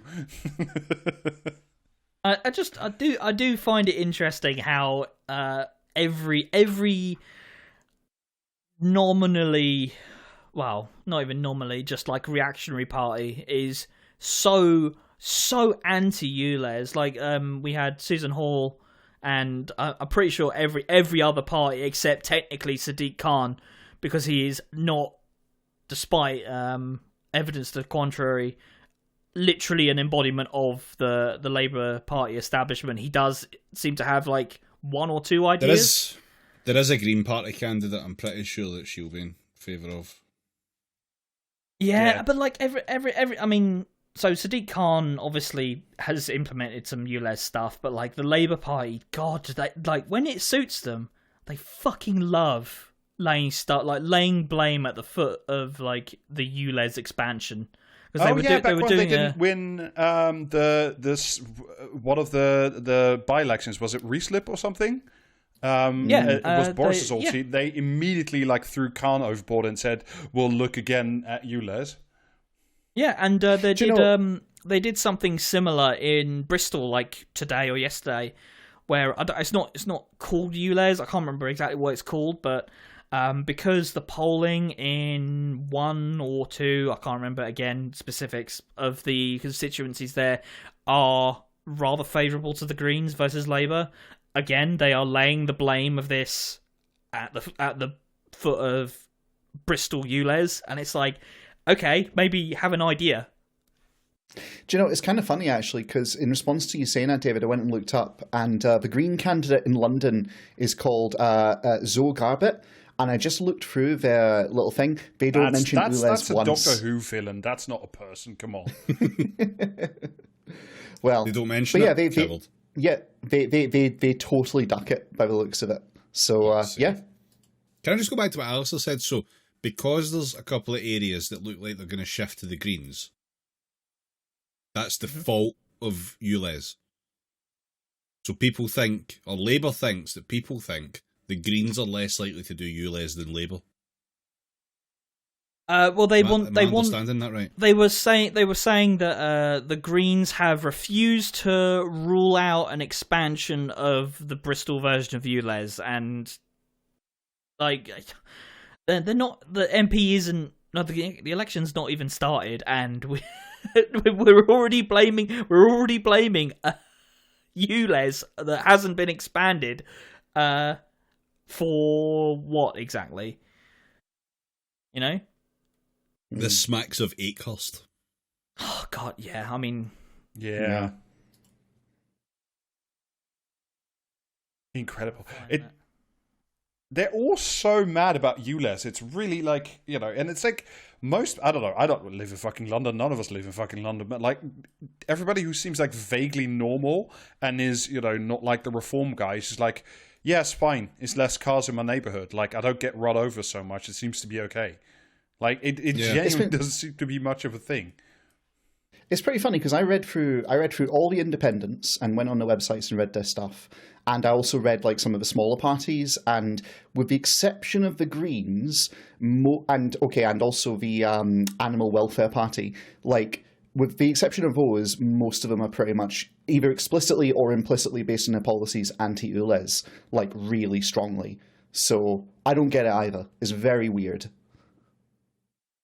It's because the car is the British disease distilled into fucking something you can own and touch. Yeah. Well, I mean, we've talked about it before. It's the whole metal. It's the whole individualism thing, and it's it's all the people whose brains have been rotted by lead poisoning, who think that the car represents freedom of some kind. That having a car makes you free, or gives you freedom from the man. Not like a fucking car. Where you just, have to encounter Garth Ennis the whole time. Mm. But anyway, speaking of Green, shall we... is there less there's more to say about this fucking cunt? Shall we... No, I think we're done. I think we're done with reform. Yeah. They're also not going to win. I know I am. Revolution or bust. Hey... Anyway, shall we do some Greens? I think that'd be that's James. That's up to you. I mean, we can do the Greens, but honestly, this is going to be very short. The Greens are standing. That's also fine. The Greens are standing, and there's really nothing much to say here. Reading through their stuff, it is exactly what you'd expect. They don't talk about ULEZ. They focus on homes, cutting living costs, and they talk about having a safer city. We need police reform now, so it's all very, okay. Then services for young people, and then how much they love London. It's very much they're there, and there's nothing entertaining or interesting in it. So I didn't. How about, just quickly from the Wikipedia, I've got that the candidate, she proposed a 2-year rent freeze and a rent commission that would set target rents. That's not bad. I'll take that. First however, steps, but, yeah. Proposed a strategy for London to reach 0 murders by 2034. More cops. Cops. Like, I don't know. Yeah, well, how do you do that without getting rid of cops? I feel like getting rid of cops would probably like get rid of a lot of those murders. I mean, her whole blurb on it said, "We need a police service we can trust to keep us safe. We need police reform now." Yeah. And like they kind of dodge getting the specifics about it. It's very much let's put forward a statement that people like on the surface, and it'll appeal to both ends as long as you don't think about it. And this is really, I'm sorry, but this particular Green mayoral candidate is really not worth talking about. There's just nothing really interesting there. Yeah. You know, I've got a policy proposal for the Green London mayoral candidate. Just expand ULEZ across the entirety of England. Yeah. As a starting point. And then once we've done that, we can expand it into Scotland. Hang on. Are you proposing that London annex the rest of England in reality, not just figuratively, and implement ULEZ? Because, okay, sure. Why not? That would make them worth talking about. Mm-hmm. Yeah, I mean, they already have economically, so might as well just do it fucking de facto. I mean, frankly, compared to some of the others that I've read, like including the SDP candidate and, the Animal Welfare Party candidate, the Green candidate is just like, they're there. I'm sure they're a perfectly nice person, but I don't know why you would waste your vote on them, frankly. Sorry. Yeah, why would anyone vote for the Greens, James? I don't know, David. I don't know why anyone would vote for the Greens.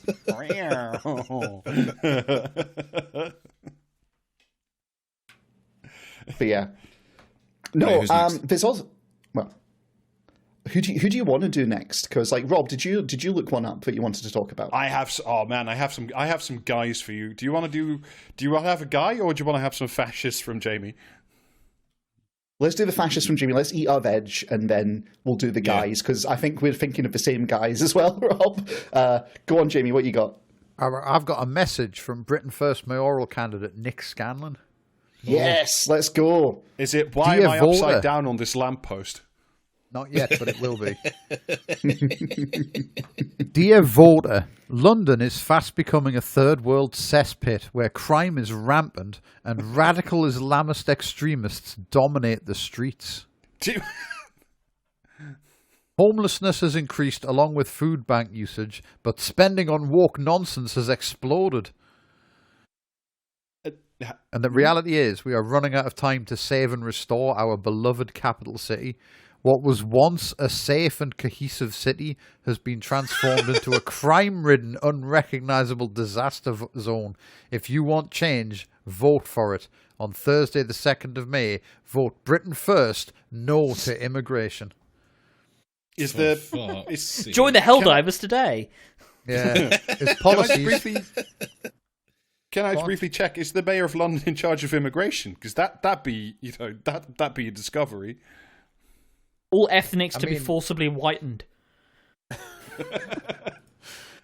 His policies are abolish ULEZ and the congestion charge, eradicate knife crime, put local people first, housing for local families, protect our monuments. Yeah, there it is. Deport illegal immigrants. Statue shagger. House homeless veterans, close down migrant hotels, reject corrupt politicians, stop mass immigration, and depoliticize the Met. For fuck's sake, they all want to depoliticize the Met. Oh, I wish one of them would explain to me. Like, actually, no, don't, because I do not speak to me. I don't think you actually want. I want to depoliticize the Met. I want to do that. That sounds really good. There's one easy way to do it, and it's take all of their money away. Yeah. Anyway, you can't be political with no money. That's his entire fucking pitch for his bid to be mayor. The only thing left is some single line pull quotes from various people who none of whom I assume have a visible neck. But, yeah, the guy is just I mean, if you're trying to picture him, he looks like every single one of these cunts. Do you know what I mean? Like a tin of pre-war spam dressed for a court appearance. You do know how to paint a picture, Jamie. It's quite impressive. He's even boring on Twitter. It looks like his Twitter account was set up at the end of 2022 in advance of him. I think he ran for like a local council in Greenwich in 2023. So they've obviously scrubbed them and given them a new Twitter account, Nick Scanlon 16. I assume the 16 is a reference to Adolf Hitler. But the guy's first ever post was on Christmas Eve 2022. She will bear a son, and you shall call his name Jesus, for he will save his people from their sins. Matthew 1:21. And then an emoji of a snowflake, which is very off-brand, I think. Yeah. And this accompanying picture, which, as you'll notice, depicts 140-watt baby Jesus illuminating all the white people that are present for his birth. Yeah, it's because it's got that filament in there, Jamie. None of this LED bullshit. It's wireframe mother, radiating child. Wireframe mother, Wolfram child. I'm just enjoying the Christian birth exclusion zone shit that is going on in there. I genuinely thought, Jamie, when you said that his first post was Christmas Eve, that it was something along the lines of "really miss my kids tonight" and "my bitch ex-wife." No, he's like, I mean, he looks about 12 years old, so I assume he hasn't had time to pile up any divorces yet. But rookie numbers. No, he's one of those like incredibly boring, like fucking. He never stops fucking posting about Jesus, but in that incredibly boring, like fucking way that like of a it's the religion of a man who like thinks it'll get him elected or thinks it'll make him popular with like His is the church of the Jesus that batters the fucking immigrants. Do you know what I mean? Like the Jesus. The AR-15 Jesus, the American one. Yeah, the Jesus who like white Jesus. The Jesus who like fucking didn't say anything about the least of his brothers. That was a lie. That was like fucking communist propaganda. You know what I mean? This Jesus. Jesus fucking... went into the temple with the moneylenders and said, "Good job, guys." Yeah, yeah. Love those interest rates. His is the incredibly bland Jesus that glows in the dark. He did, however, though, on his fourth fucking I think his fourth ever post was a reply to Dan Hodges, implying that I think it was something about he's been he must have been convinced by lying doctors that he had no immune system. Because Dan Hodges posted about getting a COVID vaccine or a booster or something. Because he's also strongly anti-vax. But I looked him up on Network 23 and Hope Not Hate, and he was once a fucking council candidate for the BNP, and then was a core member of Generation Identity UK. Jesus. Which is kaput now, but he dabbled in Patriotic Alternative until I think they got prescribed, didn't they? Yeah. And I think he's currently supposedly still, although he tries to keep it quiet, he knocks about with Identity England, is it? Yeah, Identity England. Oh, okay. Yep. Well, that's just who are campaigning for the preservation of English and European ethnoculture. Yeah, they're a spin-off from Identity Europa, aren't they? Yeah, and no, they're a spin-off from Generation Identity, I think. Ah, okay. Yeah. Well, and but they're all, if they start with Generation England, Generation Identity, Generation whatever, it's all the same cesspool of fucking fascist. Yeah. But I don't know about this campaign, but when he campaigned in Greenwich in 2022, I think it was, or 2023, he actually had like people out knocking doors with him who were from Generation Identity and Identity England. Cool. Love it. Cool. Yeah, don't vote for this cunt. Would you guys like to hear about a guy who's standing as an independent? I love a guy. Yeah, okay. Okay, I'd like to introduce you to a man named Andreas Mitchley. I have him too, but let's see what you have about him. I'll give you what I've got, then you can add on, Rob. So, I'm just going to read you from his website, because he's actually got a nice website, and to describe the man... Yeah. Yeah, like he's We like a hired nice some professionals. He's got a good logo going, and the website has a video of him just strolling down the street, swaggering, because the guy owns a gym and he's a bodybuilder. He's a real hench. Oh, no. He is hench as all hell. He looks like a shaved gorilla, right?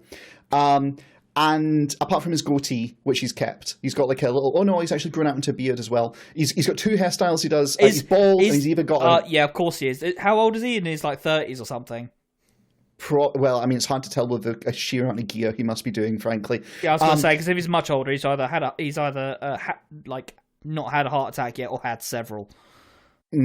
So his website opens with this. I just want to read you, like, this is his best foot forward to the electorate, right?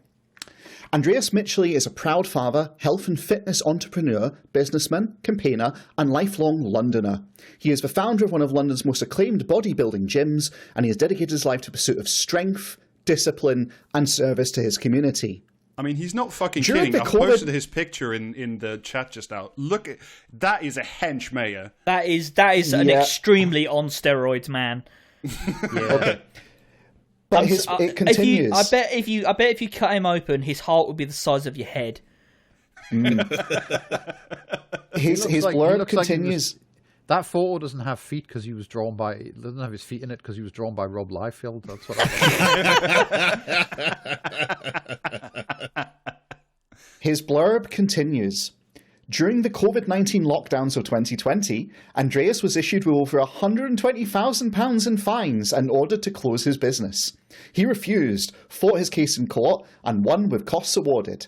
Since then, he has increasingly felt that London's so-called leaders do not have the city's best interests at heart, and now the time has come to do something about it. Technically, James, he was only fined £77,000 for keeping his gym open during COVID. The rest of the fines he got for being a massive dick to his neighbours, who, you know, because like apparently it's like a 24-hour gym and people just like chat shit outside and leave their headlights on all the time and stuff. So a lot of these are like fines from neighbours being driven insane by the giant men doing bodybuilding. Yeah, neighbours being driven insane by all these extremely on-geared meatheads trying to work out how many days are in a week. Yeah, it's definitely a vibe. He finishes with the office of mayor in his crosshairs. He intends to bring an entirely new style of politics to the halls of power. Now, bear that in mind, new style of politics. We'll come back to that.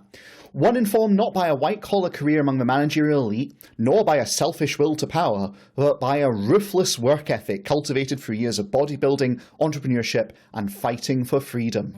Yeah, he does. His logo looks like a shield, except it's a flexing arm. Like, it's actually, he paid a graphic designer to do a good job on that, so hats off to him. His campaign slogan is "Make London Strong," by the way, which is fucking yes. See, anyone who makes the gym their fucking identity, dead to me. Fuck I hate you. The worst people out. So I'm gonna read you now from London Elects, his page on there, because he starts off with just some slogans, starting with "Make London Strong." Andreas Mitchley for Mayor of London. Deploy Operation Brennan, in all caps, to end knife crime. Operation Brennan. Interesting. We'll come back to that.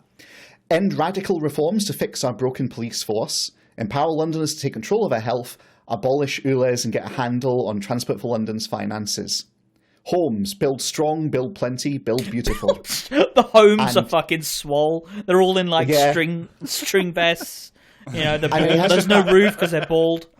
He has a paragraph that I think is just great, okay? London is a sick city. Every week, parents bury their murdered children. The police are incapable of enforcing the law and nobody respects them. And the police are not strong enough to tackle the mob. Actually not, Alistair. This is just the start of Demolition Man. Yeah. Our transport infrastructure, once iconic, is collapsing. The train drivers are not strong enough to push the trains down the tracks. New housing isn't built to last and looks like prison cell blocks. We are leaderless, and no other candidate is prepared to do what is necessary to, all caps, make London strong, I am.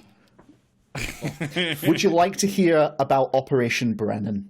No. I would like to hear about the inevitable fucking heart attack this cunt's going to have. Well, he's got a policy called Operation Brennan, or in all caps. The all caps is very important. And he describes it on his website. It opens by talking about violent crime as the most pressing issue of their time, and how when I am elected, I will deploy Operation Brennan, a comprehensive strategy to end knife crime in London. And that the plan has been carefully considered and put together with the help of various experts in the field of policing and crime. To become strong enough to bend the knives into ploughshares. A key stakeholder who we have consulted and received advice from is Norman Brennan, a veteran ex-police officer of 35 years whose credentials speak for themselves. So you know it's going to be good. So this plan is divided into short-term, medium-term, and long-term. I'm just going to read short-term to you, and then you can decide whether you want to hear the rest. 1. We will form a platoon of 200 of the Met's finest, split into 4 squads and further sub-teams, who will operate independently of normal police activities and have the ability to maneuver between boroughs depending on where the intelligence reports lead them. Isn't this just the fucking episode of Malcolm in the Middle where Hal befriends all of those weightlifters on the beach? This is the plot of The Shield. Mm-hmm. 2. He is as well. We will hold. He is gunning for Vic Mackey vote. 2. We will hold yearly referendums in each borough on police stop and search I'd powers. vote for Walton Goggins. Let's be honest. Yeah. If people vote yes, then extra stop and search powers will be implemented within their borough immediately. 3. We will introduce manned knife arches at hotspot Transport for London locations. 4. When anyone over the age of 18 is convicted of a knife offence but not given a custodial sentence, their name and photo will be published on the Mayor of London website and in advertising space on Transport for London. 5. We will hire new police staff to perform the administrative duties on arrest for minor offences such as... Yeah. I like that... Alistair, you have no idea about the Swole Police. We'll talk about Operation Brennan first, but then I really want to talk about the Swole Police. Oh yeah, you can take that one as well. Point 4 there was just antagonise the judiciary. Yeah. Yeah, in order to make the judiciary stronger, you have to antagonise them to the point of failure, you see. That's like this guy gets it better than that fucking fascist prick I was just talking about, because he understands that he does not have, like, the Mayor of London's remit does not include sentencing. So, like, you know, what can he do? Well, he can noise up the fucking judges when they don't do a good enough job for him.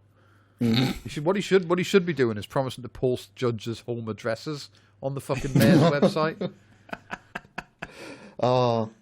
His the medium term and long term get like progressively more wild, including stuff like medium term begin a police mentoring program for local children and teenagers, enabling officers to become more deeply integrated into the communities they serve. That'll go down well. Long term to turn on that big fucking machine that Magneto had in the X-Men to turn everyone in London into a mutant so they can all survive stabbings. No, it's to suddenly die of a heart attack at the age of 45. Like, a lot of it is reforming how the Met Academy works and stuff, and then lobbying the government to increase prison sentences for possession of a knife to 5 years. Does he think the police need to be more racist? Is that what the problem is? Is that why they're having yearly referendums on stop and search? Yeah, probably.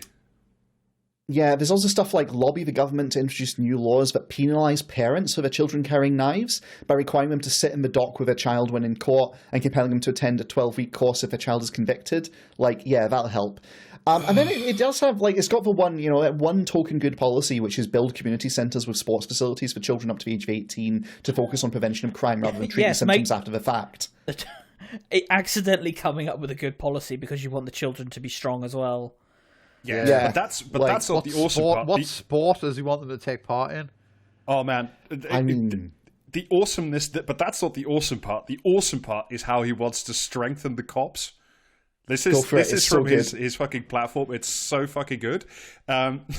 He wants to quote. This is partly from his manifesto, and partly from an interview that he did with the Waltham Forest Echo paper, which is wonderful, by the way. Quote, so he wants to significantly raise fitness standards required to become a police officer to, quote, closer to military standards. Get the fuck out of here. When the journalist actually pushed back on this and said, he think the military is exactly like? It's just cops in camouflage. He thinks all of the military are like the Paras. Special operators. Oh no, he runs a gym. He thinks they're all fucking Spartan warriors from 300. Yeah. That's his vibe, by the way. You've exactly described this guy. This guy would be heavily into all the Sparta kind of shit by all the fascists. Gyms are just like that now. Do you know what I mean? If anyone goes to a gym, they you know what I mean, and makes it their whole fucking thing, I guarantee you they own at least one shirt with something written on it in Greek. Jimmy Butler. Let me read you a little bit more from the Echo, the piece, the interview he gave for the Waltham Forest Echo. Met Police Commissioner Sir Mark Rowley has warned that the force is already struggling to recruit enough officers, but Mitchley, I can't remember, insisted that imposing higher entry standards would, in fact, ease rather than worsen the problem. Quote, "For me, they are currently a bunch of jumped up doormen with badges running around. There is no professionalism. If we raise the standards, people will aspire to have the job." He also wants to, and this is great, he wants to give them improved legal training so that they can be experts in the laws they are enforcing, and also train them all in defense. That's because Judge he tried Dredd. to sovereign citizen his way out of his fucking business being shut down. He did. That's absolutely it. He also wants to train every police officer in defensive martial arts. Yes. Yeah, the one thing that would improve the cops is teaching them all Krav Maga. And yeah, 100% it would be fucking Krav Maga. The entire Met is now on deadly ground. Oh man, I can't fucking wait for like the entire Met to have like yellow Bruce Wing jumpsuits on and do Jeet Kune Do for like people who just fucking steal a bottle of water. I hope they all take up kendo and they need to walk about with big wooden fucking swords. He's very much in the Joe Rogan. This is great. This is great because like the police marksman will just be fucking Equilibrium. All like jogging in the fucking street at the scene of a fucking massacre and that. Ticking the gun kata box on my application form.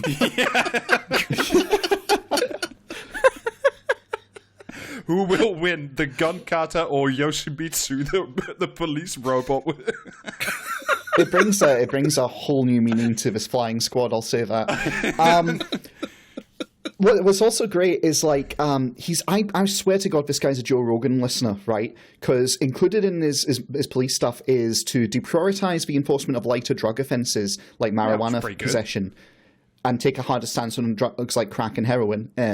But he also has not the responsibility of the London mayor, but never mind. Yeah, what's his stance on DMT?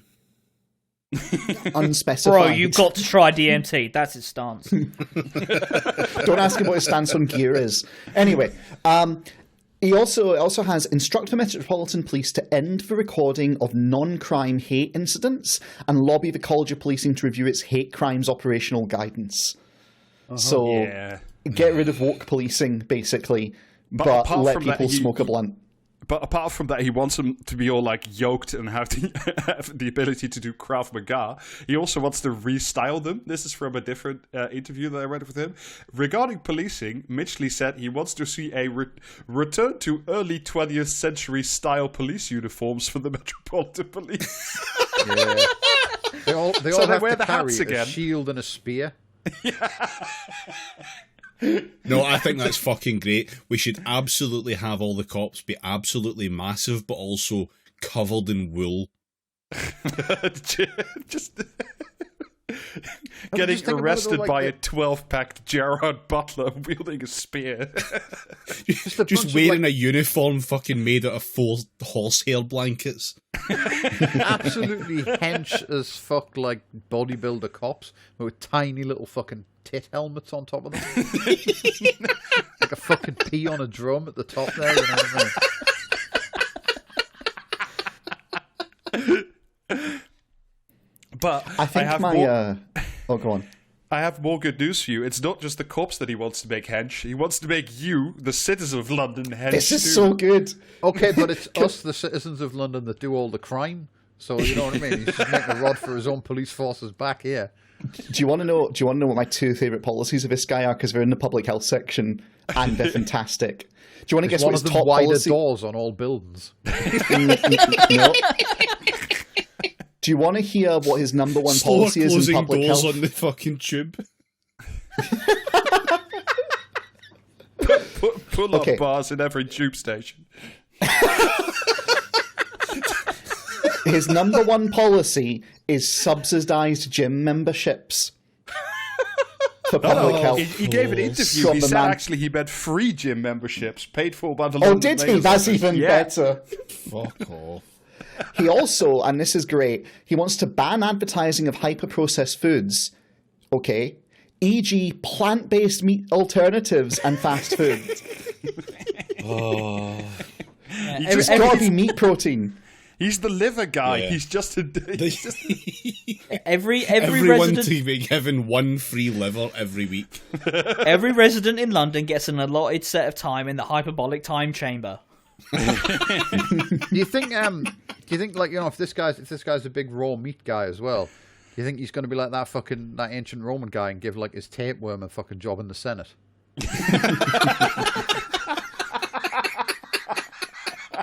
Nepotism, I swear.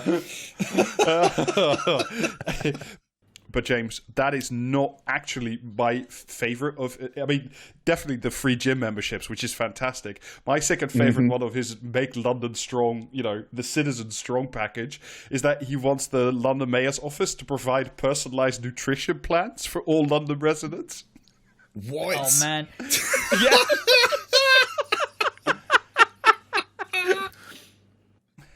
One free This is just liver like- to every house every week. This is just that guy that used to advertise on the forums, isn't it? Like, Yeah. Yeah. Have you ever considered beef jerky? The Mangosteen Mayor.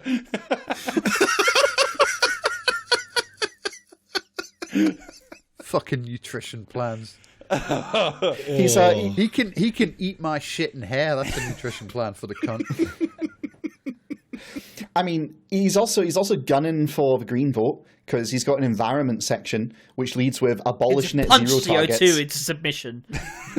Well, yeah, pursue an aggressive carbon offset policy is in fact what he says, which will include planting 700 hectares of new tree canopy cover, supporting creation of at By least 6 hand. major new parks, supporting the establishment of 100 new community orchards and at least 4 new community farms. He also wants to clean up the Thames, which is just fantastic. Yeah, but he's got a thing about water because the other thing that he wants to do, Oh, yeah. he wants Does to he like fit, it raw? No, quite the opposite. in quite fact. literally the reverse. He wants to fit every school and hospital in London with reverse osmosis water filters. Oh god. What? Which, if So you I know don't why what this they- is. Yeah, go I on, Rob. had to look this up. So basically, what these are, they're originally designed to like desalinate seawater and reduce like high chemical contaminant materials, such as like heavy metals. It's mainly used in like commercial and military applications. So the reason he's in So that's favour of why he this, likes it. He wants tactical water. No, David, it's even weirder than that. So, like, the right wing, particularly the gym bros of the right wing, have a theory, particularly in, like, big cities that use water recycling. The theory is that the number of women on the pill are peeing out estrogen, which is going into the water supply, And which is making us then all getting soy. recirculated. And making us soy, yeah. So that's why he wants a filter. It's, like, James, guaranteed. But how did you not What catch is in this? your 'Cause- supplements, my man? but James, how did you not catch this? Because like in another bit of his Make London Strong like personal nutrition plans, another thing that he wants to do, this is a quote from his website, is promote and subsidize ovulation tests instead of the contraceptive pill. And that's why, like, he wants to, as far as he's concerned, all the estrogen in the water is hurting his gains, so he wants to fix that. He should Does he be drink stoked. raw There's milk? loads of cocaine in that water as well. Like, it must balance out. I'm sure cocaine isn't good for bulking, but it's great. He's just such a guy. It's so good. He's phenomenal. Also, speaking of Joe Rogan, because that's not a bad way of putting it, he also wants to establish a Mayor of London radio channel through which I will speak directly to the people of London. Yep, on a regular basis, no less. He feels we need to specify that, like the weekly Mayor of London pod. For years you have been asking, who is the henchest man in London? This is the henchest man in London. Well, I mean, whether or not you'll be able to tune in is yet another question, because he also wants to, quote, facilitate the launch of a campaign aimed at promoting safety and public health with regards to the rollout of 5G in London. Yeah. Oh, fuck's sake. Which I don't think is actually listed on his site, is it? No, it is. It is on his site. It's still under health, yep. 5G under health? Yes. Yep. Why not? Oh, you know why. I think he's probably my favourite guy, but there are like quite a few of them in this London mayoral election. They're quite good. He's just I swear to God, he's just the most character of them. Yeah. I mean, do we want to do one more, or shall we leave it here? We've been going for like 2 hours, so is it good enough to do one more? I think we could. I'll slim it down, but we should briefly talk about the return of last time's favorite guy, GTA quest giver Brian Rose of the London Real Party. Oh yes, yeah, he's fucking back, baby, in crypto form. Brian for mayor. From his opening, he did a video of himself. He still has like the massive suits and the giant pocket square and the flaming ties and shit. I love the massive suits. Yeah, cutting about with shoulder pads like a fucking Romulan. I mean, he's been working on his camera angle since last time. We'll say that much for him. Check the channel. Pronouncing board games really aggressively. I mean, some of it is pretty much the same as some of the other cards we've talked about. Quote, the truth is, in 3 years, I've seen the city I love, the place I call home, descend into an Orwellian nightmare of censorship, of unbanking, of violence, and punishing taxes. So he's on the unbanking tip as well, because, that happened to Nigel Farage those 5 minutes. So he wants more cops, which is not very interesting. But, you might be worried if there are 10,000 more cops and 37 more police stations that, we get some more Wayne Cousins. But no, we won't, because his idea for the Met to stop them committing crimes is provide transparency through social media to move beyond a press release culture. So what if more cops have blue ticks? Does he still drink his own piss? I haven't checked. I assume yes. He also calls ULEZ the new green scam, which is not very interesting because everybody else does that as well. But he does have he does have a solution for all of this, because if there's no ULEZ and people drive their cars, he is concerned about the environment. So what he has planned for us is a fleet of new electric cars and taxis But if you're wondering how will that work on the streets of London, no, David, this is the awesome part. He wants to introduce wireless charging for cars. Oh, is he one of the? Is he one of these solar roadways guys? I think he just puts his phone down on one of those wireless chargers at night, and he's just what if we make that bigger and just parking? What if every parking space was just a charging dock? Oh.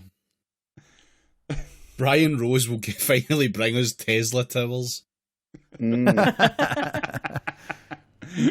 Well, I mean, he also wants to privatize transport for London and then, quote, use that money to subsidize travel, which I can't, that will go really, really fucking well. But the main thing that he's really upset about, and that's actually the first 7 pages of his manifesto, is oh my God. He's really mad about free speech. Really mad about free speech. And he wants to use his platform as London mayor to lead the agitation against the big social media companies. Okay. What platform did he get banned off of that he's all of this I was going to just say extremely mad about? he got kicked off YouTube, which he had 2 million subscribers in like 2021 or something like that. What? And he's How the still fuck did he fucking get mad kicked off about it. YouTube? Sorry? Did let any cunt on there? How did he get kicked off YouTube? Well, this was during COVID that he did an interview with David Icke, who went on to say that COVID isn't real and it's actually 5G towers that give you the symptoms of COVID. Okay, but that's literally every other prick on YouTube saying shit like that. Yeah, there but was a point where YouTube was actually cracking down on anti-COVID stuff. Oh, okay. Yeah, they had this whole thing, and they didn't do it to everyone. You're right, Jamie, but they basically said if you're a big account and you start spreading this shit, you're gone. And he just spread it. So total self-inflicted gunshot wound, frankly. I mean, there is some discussion which I'm not allowed to tell any lies. So what I'll do is I'll get the fucking lizard people guy on to talk for 3 hours. But I mean, there is some discussion which I wouldn't entirely discount that he did it as a stunt on purpose he wanted to start his own free speech like alternative to YouTube, even though several already exist, basically, and then raised almost £1 million, including a separate £250,000 where he would sue YouTube in European institutions because of his rights to free speech and so on and so forth. Oh, he's a sub P guy. Yeah. So yeah, basically, there's a whole bit about like his one of the things he did as well after he got banned from YouTube is he started like one of those fake business schools. I will teach you the secrets of success kind of bullshit. Follow back, piss enjoyer.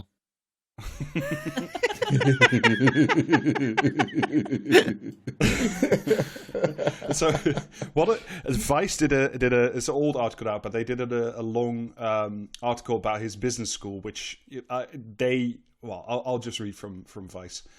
Trainees also say that they were disappointed that Brian Rose only appeared for one weekly 1 hour group Zoom call, and that the course is largely administered by former students who often cannot answer basic questions, in what seems to look, to at least to a few of those who've gone through the training, like a pyramidal system that requires little time or input from Rose himself. What an odd choice of shape.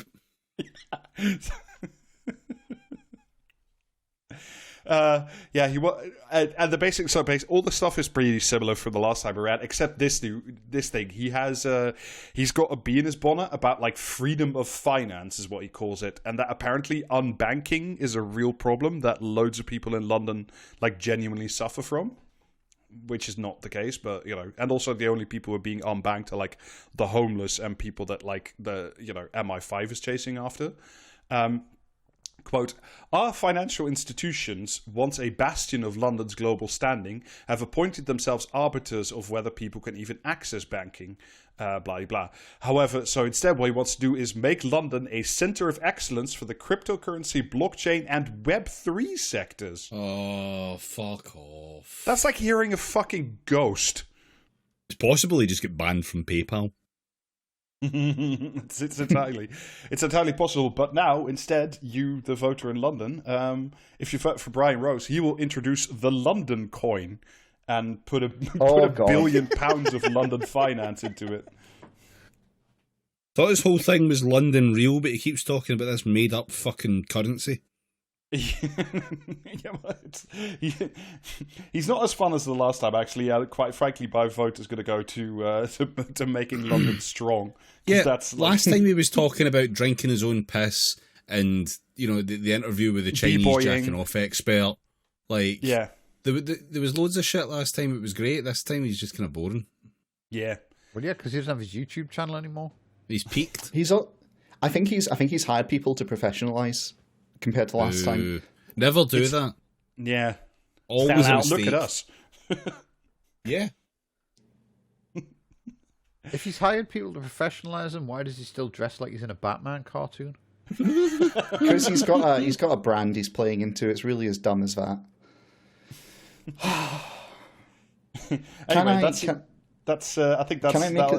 Yeah, sorry, James. Can I make a suggestion? There's not many of them, can I quickly run through remaining candidates and give you one sentence about each of them? One sentence for each. Okay, so we've got an independent Taran Gulati, who is a chairman, CEO, board member, strategic advisor, whose manifesto includes the wonderful thing, focus on crime against all genders, particularly women. So, there you go. Fuck off. Yep, okay. We've got an independent Natalie Campbell, who is a entrepreneur, and her manifesto and statement gives you this little thing. You will feel the buzz of London again. I will fiercely back freelancers and entrepreneurs and ensure that every young person has a quality job that meets their ambition. So there you go. Are you an entrepreneur? Yep, okay. Rolling swiftly on. SDP, we've got Amy Gallagher. And... the body of Rod Little, let me just read you. Serves correctly.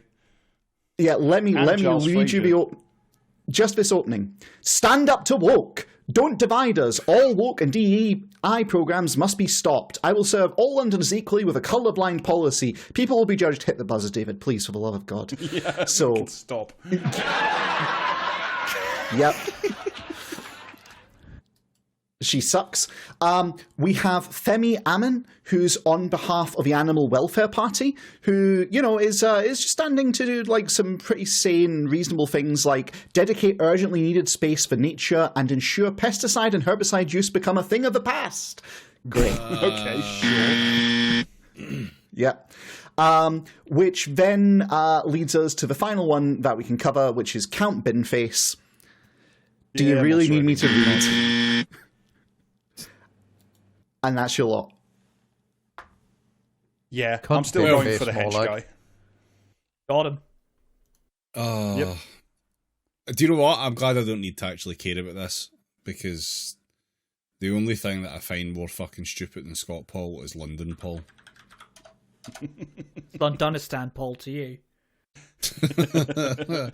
Only if we get the victory of Sadiq Khan, of course, though. Yep. All right. The well, sole that'll do architect of it. Yeah. I mean, if in a bizarre nightmare scenario, right, that Sadiq Khan loses, it's just going to go even more nuts in London. So either he wins and winds up in a memorial, the tediousness of fascism. Yeah. God help us. Then again, Sadiq Khan isn't the fucking Labour Party, so I mean, you get what you fucking get. Oh well. Anyway, that will definitely fucking do us. We went on too long for that. So we'll be taking this time off the rest of the episodes upcoming. No, we won't, David. No, we will not. No, because we can't do anything that's organised like that. So patreon.com/praxiscast. The bonus episode just came out the day we recorded this, so go get that. It's available £5 a month, £10 a month. If you fancy it, doesn't get you anything extra, but you can give us it if you want it. Twitch streams, twitch.tv/praxiscast. That is every couple of weeks. We will once again this week be spreading Managed Democracy. So come join us for that. It's very good. Come join us yesterday when we would have done the stream, and this episode would have just been released afterwards. The VOD will be available, so do so anyway. But you should try and get there. Unless by some miracle this comes out on the Thursday. In time for the fucking London election. Yeah, probably not. Anyway, so like 7 o'clock usually, ish, 7, half 7. And merch available praxiscast.gmail.com, and I'm tired and can't be arsed with this anymore. Bye. Bye. See ya. Bye. That's a great ending.